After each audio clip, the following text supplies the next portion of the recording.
Scores of people reported dead in an explosion at Apiate near Bogoso in the western region. Police activate emergency recovery plan. Civil and Local Government Staff Association of Ghana, Kloksak, calls off strike. Members asked to resume work on January 24. More than 1.2 million people died worldwide from infections caused by bacterial resistance to antibiotics, according to a study from 2019. Good evening. This is News Hour Live on GBC News and on GTV. We also streaming live on Facebook and on YouTube at Ghana Broadcasting Corporation. My name is Samuela Korte. And my name is Clara Mlano. Robert Frimpong Manso will interpret the news into sign language. Good evening. Now the news in detail. The Ghana Police Service and other emergency service providers have activated a full emergency recovery exercise after a huge explosion on Thursday afternoon at Apiate, a town between Bogoso and Boldia in the western region. Dozens of people are reported dead. The explosion involved a vehicle which was transporting explosives from Kumasi to a mining site in the area. Unconfirmed reports indicate the driver, upon reaching Bogoso, realized a tire burst and managed to control the vehicle to a stop.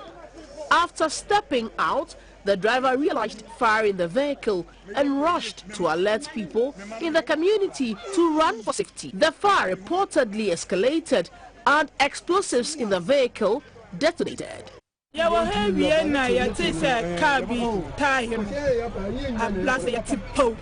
Tenem saka tais na na yade ablazinti ye me pie fi sto na botantim hye na e kwan no so ni nyina ye jankwa na musu fi hon no oba ikuon mu na ye nya ye start da yade ye dwane na ye kikam na ye fra ye nkwala no so mu wo fie no te hanu ehanu we no ya te sa black sea po tabase sa no nya ye hwifom na mo wo dem de dan nya bugu mo so nto mama ye de ye hu hwi bia me ankwala no so ye kura mo so na ye hu omo na ye dikam from tim po de dan bi no bugu mo so no mo twen to mo twen me start say me show mo ankwala no ba mo ankwala no so me hu omo na bi mo so de dem maso so de dem e dan nya bugu no so no mo be yi ase wo so sa ankwala nti ni pa for de omo ewu no mo go kan mo fa ya no ke don ba nti de me tia ne se adena gi pawu nti gi pawu na me bi Benzi, on start to move forward. I say, if I see you be a carry, esi na video your friend say, who's you know, I ever bring a dozen. If you know, a banana no, no more say, I have to, indeed, a breast in the bin up, a double piece, a kind of one I store, no, Odinso, Odiguso, and the general bomb once in women on Musano, or more one that condemn. Yes, that is it, Johnny. And the time of Brasiano, maybe 2 years, a coso, a Monday see a Panamuno, and a Brasil was the whole town. A year called Paul Carnes or Bogoso, Omuno Mede, Omunco, Amocona, say, you are the one who see Casano. Won't say by no or yes sign. Said your boy said, Nipa Tiago, Xavier, the AC. Baomo, a year appeared to get Omunan, driver near a kind, said Obian. It's Davani do Gane. It's a more condition. Omoya Samoya, the Mofa phone a chat, dear Alcoso. If you motor now, accident in Aces in Omucha. Into Davani be a do school on Nopono, school at the cash here. To Davani de Tono or Tono can start a blasty. Japan and Nadia, a sea. According to preliminary investigations, the police established that a mining explosive vehicle moving from Takwa to Chirano mines collided with a motorcycle, resulting in the explosion. Meanwhile, the police is advising the public to move out of the area to nearby towns for their safety while recovery efforts are underway. An appeal has also been made to nearby towns to open up their classrooms, churches, among others, to accommodate surviving victims. The police say most of the victims have been rescued and are on admission at various hospitals and clinics within the Bogoso municipality.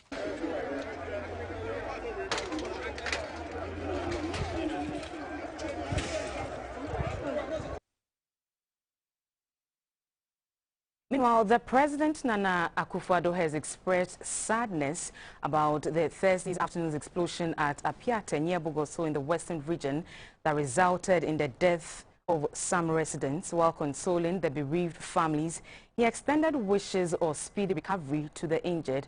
President Akufo-Addo said the police, armed forces and the National Disaster Management Organization, NADMO, are coordinating efforts to contain the situation.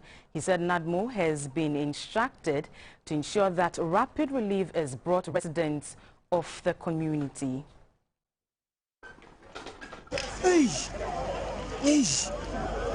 Hey! Hey! Hey!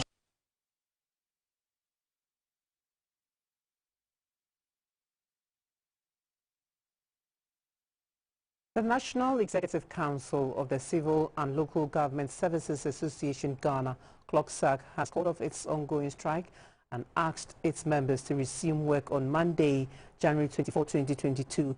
A statement issued by the National Secretariat of Kloksak and signed by its Executive Secretary, Mr. Isaac Bampoado, said the decision to return to work follows a review of a memorandum of understanding between government and the association. Earlier, we spoke to the Public Relations Officer of Kloksak, Mr. Eddie Akwe.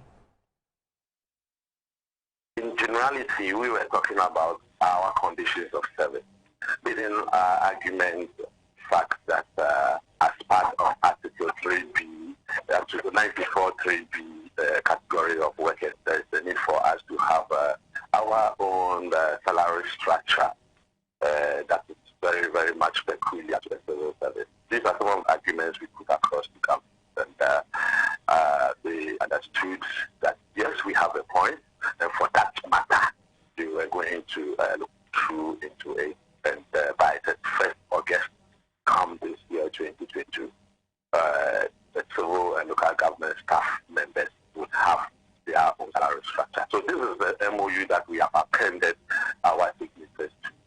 And we look forward to that by the 1st August 2022, this particular understanding would work. Otherwise, the strike action would have to rejuvenate itself come September 2020. Kloksak members are made up of workers within the ministry and the metropolitan part of the district assembly. So we are talking about the workers that are employed by the head of the civil service, being the ministerial enclave and all workers who work in the ministry.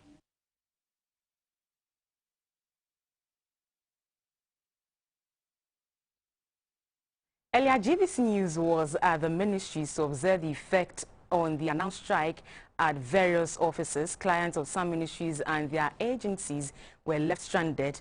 The individuals expressed frustration at their inability to transact business. On Thursday, anyone who visited these offices could see red bands at the entrances. All the doors to the offices were locked and there were just a few workers around. At the Registrar General's department, a lot of people who had come to transact business were stranded. Only security personnel could be found at the various entrances. Most of the cubicles were empty, but people who had come to collect their ECOWAS cards or Ghana cards were being attended to. Mr. Robert Cedric was disappointed at what was going on and appealed to the government to listen to the workers. We shouldn't be having government agencies going on strike. It's terrible. Just imagine the military or the police going on strike, just the same attitude, everything will go wayward. So if they are stagnated in such a way, it's going to affect you and I. Productivity is being lost over here. People's time is being lost. Resources are being lost. The leadership of the Civil and Local Government Staff Association of Ghana, Kloksak, who had earlier met and negotiated with government, was yet to discuss the terms agreed on. Ghana's Minister for Foreign Affairs, Madam Shirley Ayokobuchi, has called for continuous deployment of diplomatic tools by regional and international actors to advance the peace process between Israel and Palestine. when she took her turn at the UN Security Council in New York. During a debate on the situation in the Middle East, the foreign minister urged both sides to the conflict to overcome past mistrust and work to engage their citizens on the vision of the peace that promises security and prosperity. In the UN Security Council this year as a non-permanent member, the Security Council's table has been inundated with conflict in Africa and the Middle East for decades. It was therefore welcoming that an open debate on the situation on the Middle East was high on the agenda of the UN Security Council this week. The Observer State of Palestine's Minister for Foreign Affairs, Mr. Rahid al-Malki, used the platform to urge the international community to act urgently to ensure that Israel abides by the terms of the two-state agenda. Madam President, for those who claim the conditions are not yet right for peace, do they think that without international intervention they will ever be? This is an unacceptable stance that should neither be tolerated nor excused and must be reversed. The Israeli permanent representative to the UN, Ambassador Gilal Erdan, said Israel is committed to peace, but the UN should impress upon Palestine to desist from supporting terrorism. I expressed my hope a year ago that the discussions on the Middle East in this forum would be more balanced and would finally focus on the true threats that plague the region. There is no doubt that the threat posed by the Iranian regime demands the urgent attention of the whole world, none more so than here in the Security Council. Ghana's Foreign Minister, Madam Shirley Ayokobotri, said finding a lasting solution to the situation in the Middle East is a responsibility the world cannot shrug or ignore. This is not a challenge that will disappear one day without a collective commitment to dialogue between the parties and the support of the international community. We know that the consequences of inaction would be even more dire down the road. Norway is the current chair of the UN Security Council and will be taken over by Ghana in November 2022.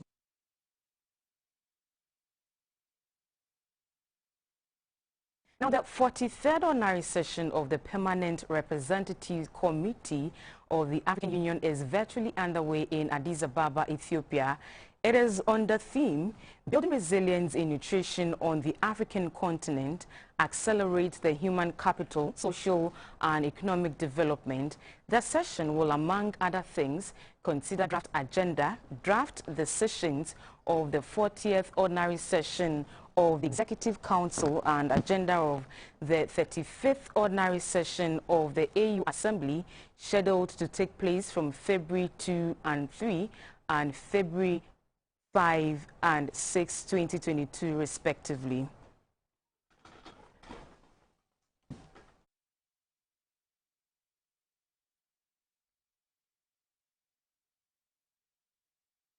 The Forestry Commission has simultaneously launched a digitalized property mark registration and renewal process, as well as electronic wood tracking system at Aquacrum in the Jesu municipality of Ashanti.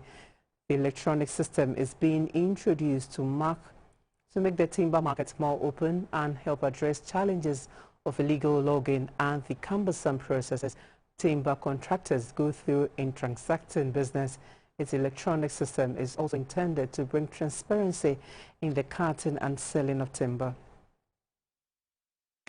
Director of the Ashanti Regional Coordinating Council, Madame Emilia Botre, stated that the electronic system would not only enhance the smooth operations of the Forestry Commission, but also meet international standards in the tracking timber products. She said the wood tracking system is a sub-component of the Ghana Timber Legality Assurance System, which ensures that timber entering the supply chain originates from legal sources. The Chief Executive of the Forestry Commission, Mr. John Alute, explained that the Ghana Wood Tracking System and the property mark is a registration which assigns a unique identity to each contractor in all his dealings in the industry.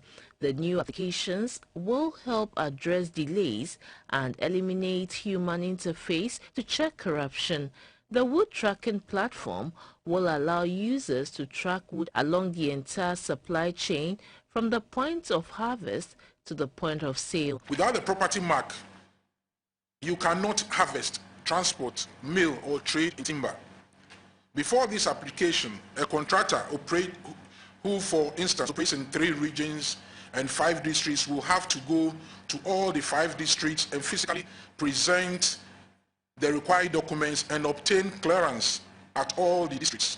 The Minister for Lands and Natural Resources, Mr. Samuel Abujinapo, stated that government is pursuing a digitization agenda in all aspects of national business because the world today is being driven by technology. One of the challenges that has affected our country's performance on the international timber market is the lack of technology. The technological infrastructure for accessing the international market and attracting the requisite investment demand, a level of sophistication that yesterday's systems and norms can no longer respond to. We must therefore innovate constantly and keep pace with the technological advancements necessary to access the international market. The electronic application was developed by the Forestry Commission with funding from the British government. A representative of the British High Commission in Ghana, Dr. Julian Wright, said the support from the United Kingdom confirmed the warm and long-standing diplomatic ties between the 2 countries.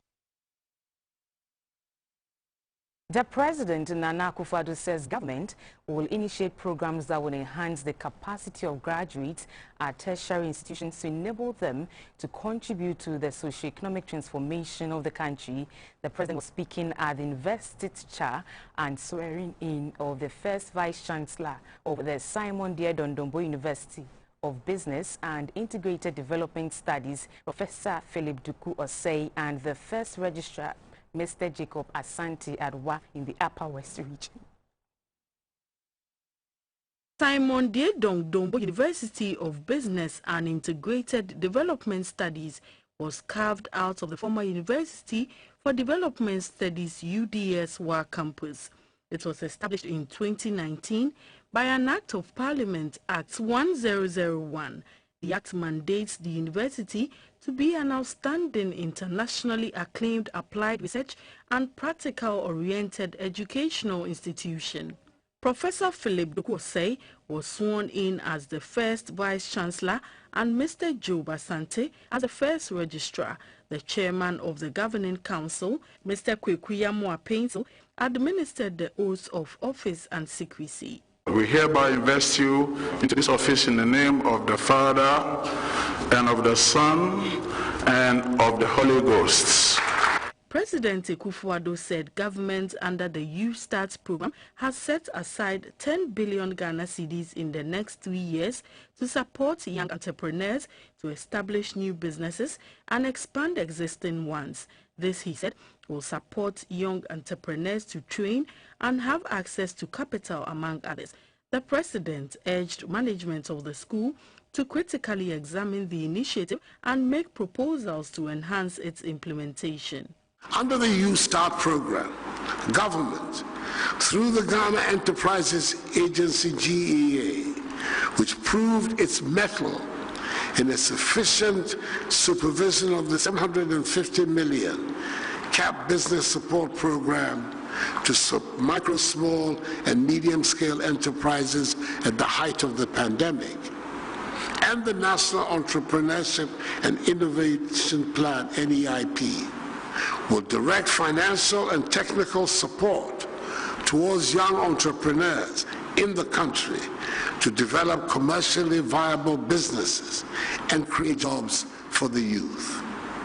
In other words, it will be a vehicle for supporting young entrepreneurs to gain access to capital, training, technical skills, and mentoring to enable them launch and start their own businesses and employ other young people. Successfully implemented, the Youth Start program will make a significant dent in youth unemployment, enhance considerably social stability and progress. The new Vice-Chancellor, Professor Philip Duku Osei, pledged to reposition the university to enable it to execute its mandate efficiently. After 18 months into our establishment, this university is poised for growth and development. My strategy for doing so hinges on these points that I am going to outline. 1. Establish firmly 4 more schools: education and lifelong learning, social science and arts, faculty of information and communication technology, and a school of law, and promote academic excellence through setting out institutions and policies for teaching, learning, and leadership development. Chairman of the Governing Council, Mr. Kwekuyamwa Pencil, expressed gratitude to the President for reposing confidence in the Vice-Chancellor and pledged to support the board in the smooth running of the university.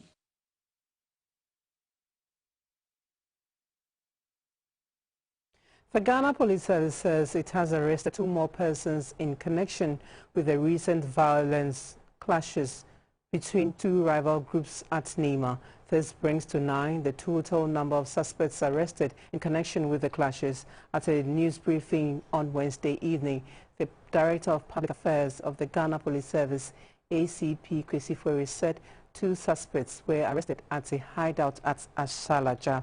He said weapons such as live pump action, a set of security uniforms, and unregistered motorbikes were retrieved from them. So far, we've arrested 9 people. Today, 2 people were arrested at Ashalaja, where they decided to go. But thanks to the effective intel network of the police service, in collaboration with the good people of this country, we got 2 of them. And weapons, live pump action, a set of security uniform, and unregistered motorbike was retrieved from them. As I speak to you, they are in custody, assisting in investigations. And let me use this opportunity to mention the names of all those that we've arrested. The 9. We have Addo Aziz Sulewa, Imoro Ibrahim, Bashiru Ganiyu, Muhammad Bariyu, Atarua Basan, Gariba Abdul Mumin, Abdul Gafaru Muhammad, Ilyasu Salim, and Isa Said. Arrests will continue. Special police exercises will continue. On GTV Breakfast, the spokesperson for the National Chief Imam, Sheikh Arimiya Al-Shaibu, says the Islamic community condemns Tuesday violence in Nima in the strongest terms. He emphasized that religion is supposed to refine human life, and therefore the recent violence in Nima is not a sin that society should treat with excuses. He said when young people are not well groomed, they become a threat to society. Meanwhile, the founder of the Worldwide Miracle Outreach, Dr. Lawrence Tete, says all hands must be on deck to stop these gang attacks now before it spreads to other communities. It's predominantly Muslim, and it's a community where, in fact, you cannot count the number of mosques and the number of times that the microphones blast out with a shout, Allahu Akbar, 5 times in a day. So you expect that with this huge agencies of religion that you can find a certain refinement.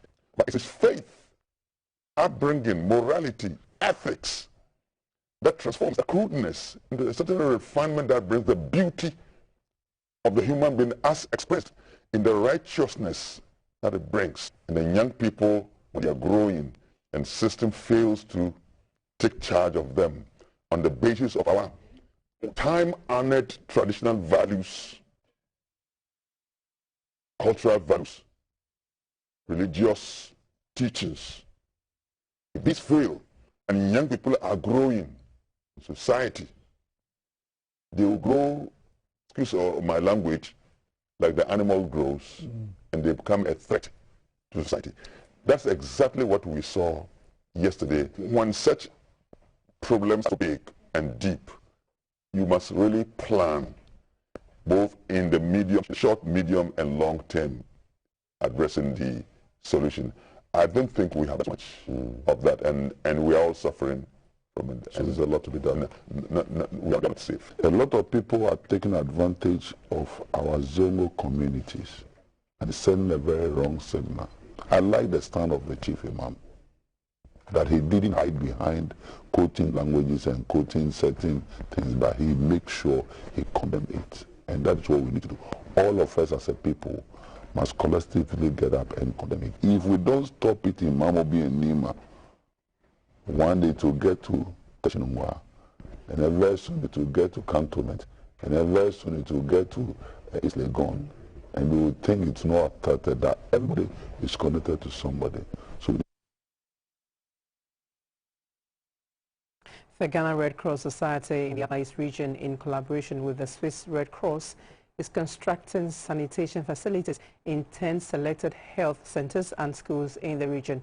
The initiative is in line with the Society's mandate to contribute to the global aim of attaining water for all by 2030.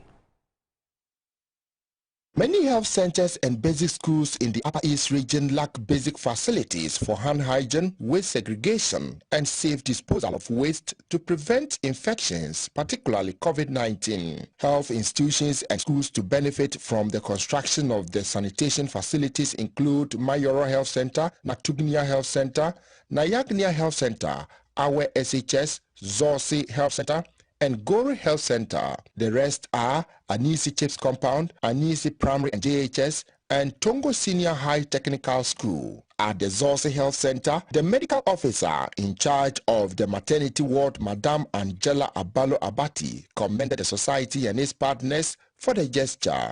First, we don't have washroom for our pregnant women. There's a washroom down there. When they deliver, they have to go out and we feed them, so whether in the night or daytime. But with this new facility, it will help our pregnant women to even bath and feel comfortable when they deliver. At the Gori Health Center in the Binduri district, the medical officer at the facility, Madame Linda Abanga, said access to potable water was a challenge at the facility until the Ghana Red Cross Society and its partners came to their aid. Now we just press water everywhere. In fact, we are so happy about Red Cross. You are helping us a lot. Even with this ambulance, we've enjoyed the ambulance so much. The Upper East Regional Manager of the Ghana Red Cross Society, Mr. Pogoma, said the sanitation facilities aim to address water sanitation and health needs of communities and institutions, build capacities for operation and maintenance, local ownership, and long-term sustainability. Ghana Red Cross Society in the Upper East region is embarking on an infrastructural revolution in schools and in health facilities in 6 districts in the region. A baseline survey was conducted, and it was realized that most of our health institutions and educational institutions lacked the basic wash facilities. And so an appeal was launched by the Secretary General, the Swiss Red Cross, and graciously the Swiss Red Cross has responded. We are doing these interventions.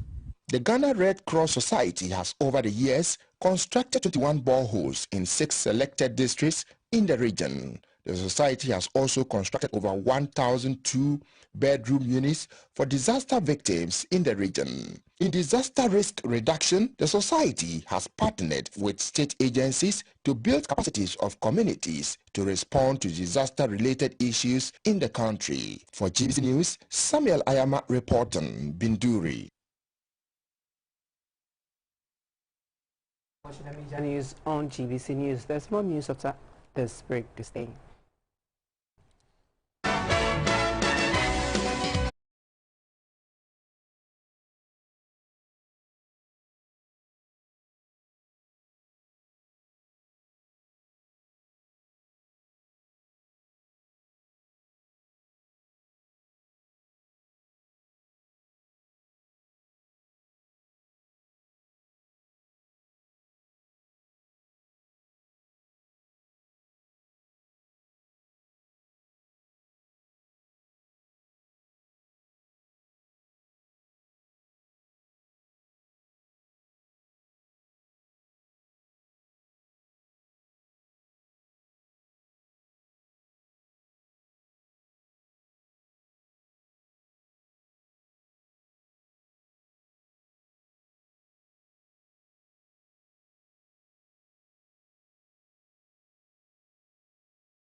You're watching the business news brought to you by MTN and Whirlpool. My name is Esther Addo Ohumeu.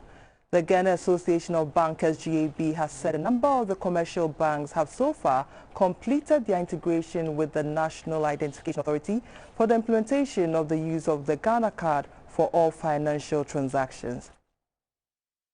A few of the banks have completed the implementation or the integration with NIA. I'm sure, within the first quarter, all the banks should be on stream, and that will become the primary source of identification. The reason some banks may have difficulty in accepting it, they don't have any means of authenticating it, except to carry it physically to NIA for NIA to authenticate, which is, of course, if you are in the banking or transacting, it is not an efficient way of serving the customer. I'm sure by quarter one, the bank should be able to go and get around it and finalize the implementation of NIA, and we will all be good to use the Ghana card in the banking industry. Government forecasts the economy to exceed its revised target of 4.4% for 2021, banking its hopes on the impressive growth seen in the first 3 quarters of the year. The Minister of Finance, Mr. Kenforiata, said the 2022 revenue streams, including the controversial e-levy, will help regain investor confidence and accelerate the country's economic recovery. Ladies and gentlemen, the rapid post-pandemic rebound is as a result of the economic turnaround program and the solid foundation we built between 2017 and 2019. We are also on target to exceed our GDP growth target of 4.4% for 2021 based on third quarter statistics and our domestic revenue target of 57.3 billion for 2021. Ladies and gentlemen, the e-levy is a necessary tool to increase our tax to GDP from circa 11 to 13% to 16% and above to guarantee that we'll pay for what we use. The e-levy will not only ensure that we move towards a more sustainable debt level, but will also ensure that we have the revenues to sustainably invest in entrepreneurship, youth employment, cybersecurity, digital and road infrastructure. Initiative to further strengthen existing ties, build bridges, and align the interests of people of African descent in America and from the continent, that Black History Festival 2022 has been launched in Accra. The Black History Festival is in partnership with the AU Mission to the United States of America. The upcoming 2022 edition is in collaboration with the Ghana Investment Promotion Center GIPC, Ghana Free Zones Authority, Global Africa Trade Advisory Chamber, Ghana Enterprises Agency, EIB Network, African Continental Free Trade Area, Ghana Tourism Authority, Ghana Export Promotion Authority, and the Parliamentary Select Committee on Trade and Industry. The Deputy Chief Executive of the Ghana Investment Promotion Center, Mr. Yao Amwatin Ifriye, was emphatic that the initiative expands Ghana's market position in the diaspora. And so we see this as a wonderful platform to support, to be able to market our country alongside our partners at Ghana Export Promotion Authority, Ghana Trade Tourism Authority, Ghana Enterprises Agency, and many others, to be able to put Ghana on the map and foster. Mr. Yao Amwatin Ifriye also elaborated on the importance of the Black History Festival to the local economy. The Black History Festival provides us the platform opportunity to tap into the North American market, particularly the United States, to foster deeper diaspora direct investment. Already as a catalyst from the year of return, which the President made a bold pronouncement in 2019, we have seen a lot of investments manifest within the Ghanaian marketplace. And through such initiatives, we believe that we can foster deeper and meaningful economic activity in our country. The Black History Festival will be held in Washington, D.C. from February 21 to 27, 2022.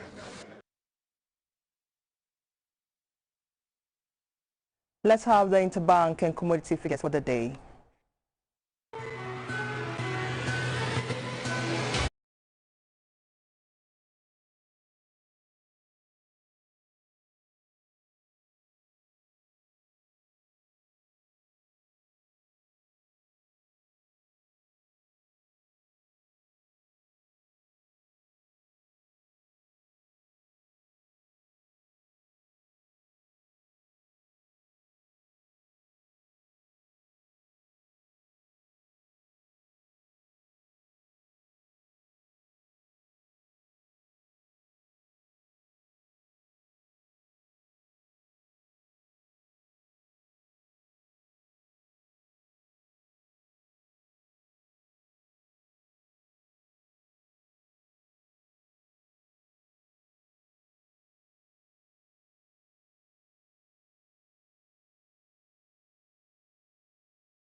And that was Business, brought to you by MTN and Whirlpool. Thanks for watching.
Welcome to the Energy News segment. My name is Mabel Anang. 2.5 billion cedis of projected oil revenue will be allocated to government through the annual budget funding amount, ABFA, this year. This is on the back of an estimated petroleum benchmark revenue of about $1.1 billion. Budget statement and economic policy for the 2022 fiscal year, petroleum receipts are projected to increase to about $1.2 billion in 2023 from $618.46 million realized as of September 2021. It is further expected to increase to $1.7 million in 2024. The benchmark revenue for 2022, which is the petroleum receipts net amount ceded to the National Oil Company NOC, is estimated at $679.2 million. It is out of this amount that a sum of $475.4 million has been allocated to the annual budget funding amount, ABFA, to support the implementation of the 2022 budget. This amount is $115.42 million short of last year's $590.82 million as of September 2021, distributed to the allowable designated account in line with provisions of the Petroleum Revenue Management Act, PRMA. The ABFA is made up of royalties, which embodies carried and participating interest of $537.6 million, plus corporate income tax of $261.1 million and surface rentals of $0.92 million. Meanwhile, the Ghana Petroleum Funds, GPFs, will receive $203.75 million. The GPF's receipts will be distributed between the Ghana Stabilization Fund and the Heritage Fund. The selected priority areas for the ABFA allocation for 2022 include agriculture, education and health service delivery, roads, rail and other critical infrastructure and industrial development. As captured in the 2022 budget, the Public Interest and Accountability Committee, PIAC, has been allocated an amount of 5,767,000 Ghana cedis to support its operations in 2022. The call for battery energy storage has begun to intensify as it is the sure way to transition to clean energy. The ongoing energy crunch in Europe is one good illustration of the need to adopt renewable energy and the need for battery usage. Financial Times reported this month that the battery storage industry is getting billions poured into gigafactories where battery cells for EVs and storage installations are made. According to the report, energy storage companies raised $5.5 billion in venture capital funds over the first 9 months of 2021 from 59 deals. This is compared with just $1.2 billion raised from 91 deals during the same period in 2020. Energy analysts have forecast that battery storage would really take off after the worst of the COVID-19 pandemic passes.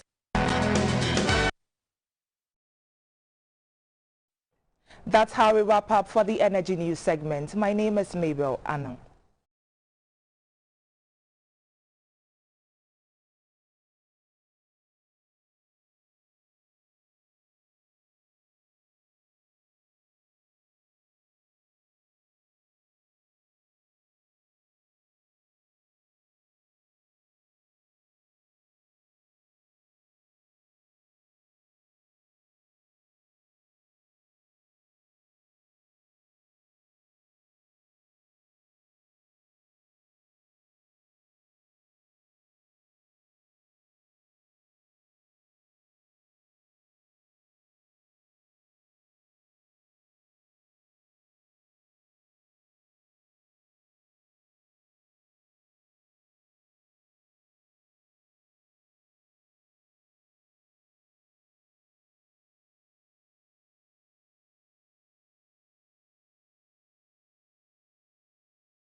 Time now for health, and is brought to you by Lufa, Tobingo's premium gift to Africa. Now, the Ghana Health Service has reviewed guidelines for Ghanaians entering the country through the Kloksak International Airport. Per the earlier rules implemented during the Yuletide last year, persons aged 18 years and above arriving in Ghana from December 12, 2021 were to provide proof of full vaccination. At a news conference in Accra, the Director General of the Ghana Health Service, Dr. Boaji, said unvaccinated or partially vaccinated Ghanaians and resident foreigners are now exempted from the requirement of full vaccination before traveling to Ghana. The Ghana Health Service, Dr. Boaji, further explained that persons who would be affected by the new review were expected to take the vaccination on arrival at the Kloksak International Airport. In this regard, people who refuse to accept the jab will be forced to go on mandatory 7-day quarantine at their own expense. Effective, as we just mentioned, but always the airport requires time to educate, engage the airline operators to get clearance, to give them the full instructions, and also they also have to reach their other counterparts from other parts of the world, and that will be the time that they will need to ask and maybe give us some 48 hours to be able to make effective on the website and make sure that people who need to know know about the new directive so it doesn't create any confusion. The new guideline is that Ghanaians and resident foreigners who are partially vaccinated or unvaccinated are exempted from the requirement of full vaccination before traveling to Ghana. However, they'll be offered vaccination on arrival, and if they fail to take the vaccination offer, they go on mandatory quarantine for 7 days at their own cost. So what it means is that the issue of a Ghanaian being denied entry and a resident foreigner coming in because he's unvaccinated will be changed. But when you come in, you have to get vaccinated, failing which you take, you go a mandatory 7-day quarantine.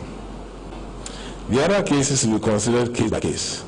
Those who are sick and they cannot get vaccinated, we continue giving exemption for those who come up with those problems and are exempted. And to ensure that cases do not spread, we're going to enhance our home care management to ensure strict compliance with the home management protocols for all those who are eligible for admission. What it means is that we are currently doing some checklists to see those who test positive at the airport who can self-isolate. If you meet that criteria, we are allowed to go and vaccinate, isolate, but we are maintaining a strict approach to make sure that you don't really break the quarantine or isolation policy. The Ghana Health Service again says it is now safe for COVID-19 vaccines to be administered to pregnant women in Ghana. At a news briefing in Accra, the Director General of the Ghana Health Service, Dr. Patrick Kumar-Boaji, indicated that the Ghana Health Service would implement a vaccine booster policy to stem the tide. Concerns about the safety of administering COVID vaccines to pregnant women and lactating mothers. However, with time, local and international data and findings have revealed it is safe. At a news briefing in Accra, the Director General of the Ghana Health Service, Dr. Patrick Kumar-Boaji, said specific vaccines have been recommended for use by pregnant women, just like the ones for 15-year-olds, those below 18 and 15. Pregnant women who are unvaccinated will now be offered, can now be vaccinated. Previously, it was not policy to vaccinate them, now they can be vaccinated. We've done quite a lot of work.